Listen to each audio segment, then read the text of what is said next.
आप चिल्ला रही हैं, आप रो रही हैं कांग्रेस दफ्तर के अंदर। कोई नहीं आया, कोई नहीं आया। किसी ने बाहर से, इतना स्टाफ था जो कांग्रेस का स्टाफ है, उस आदमी का नहीं, किसी ने दरवाजा खोलने की कोशिश नहीं करी।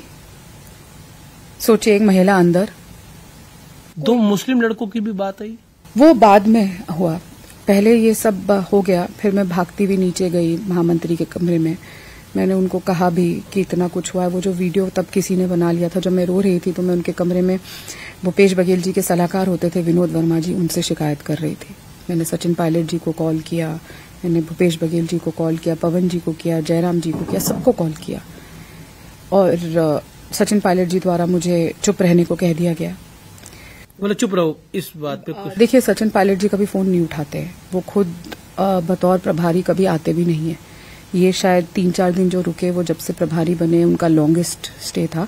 उनके वो आते हैं पीए, वही सबसे मीटिंग करते हैं जैसे कि वो स्वयं प्रभारी हैं। और कोई भी अगर बात करनी है पायलट जी से तो आपको उनसे करनी पड़ती है। जो एक जिसे कहते हैं ना, जो हमारे शीर्ष नेतृत्व करते हैं वही उसका पालन वो करे। जैसे राहुल जी, प्रियंका जी से आप बात नहीं कर सकते, आपको पीए से बात करनी है, वैसे ही सचिन जी से आप बात नहीं कर सकते। तो मैंने उनके फोन पे लगाया, उनके पीए ने फोन उठाया और मैंने कहा मुझे सर से बात करनी है, बहुत बड़ी घटना हुई है। तो उन्होंने कहा हम गाड़ी में, हम सरगुजा जा रहे हैं। तो मैंने कहा गाड़ी में ही बैठे हैं, आप बात करा दीजिए। तो उन्होंने कहा बात क्या है। मैंने उनको बताया, उन्होंने होल्ड कराया, ब्रीफ किया सचिन जी को, और फिर मुझे कहा कि आप तुम चुप रहो, कुछ नहीं करना है, चुनाव का समय है, इसको देख लेंगे, ये कर लेंगे, चुप हो जाओ और कुछ नहीं बोलना। आप मतलब चलिए, ये मैं समझ सकता हूँ कि अभी पब्लिक में जाइए, हम इसको इंटरनली सॉर्ट आउट करेंगे। बोला कि अभी चुप रहो, चुप रहो, भूल जाओ, चुनाव है 7 तारीख तक निकाल लो।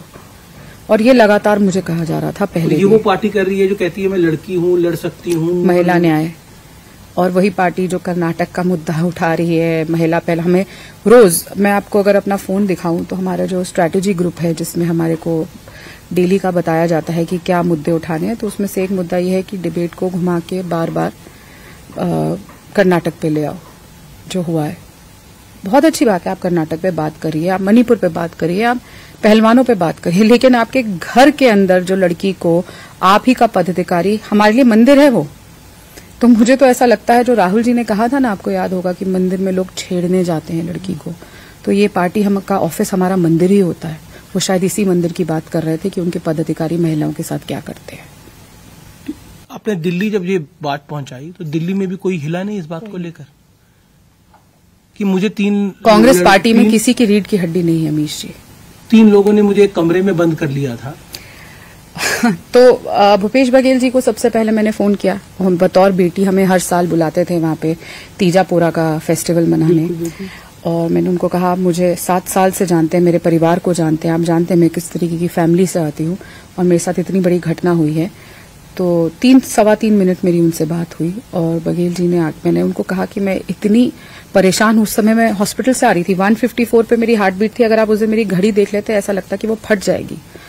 और मैंने कहा मैं हॉस्पिटल से आ रही हूँ, मेरी तबीयत ठीक नहीं। किसी भी महिला के साथ इस तरह की अगर घटना हो जाएगी, अगर हमारे पड़ोस में भी कोई चिल्ला रहा हो, तो कहीं आसपास भी कोई चिल्ला रहा हो, तो हम जाके देखेंगे।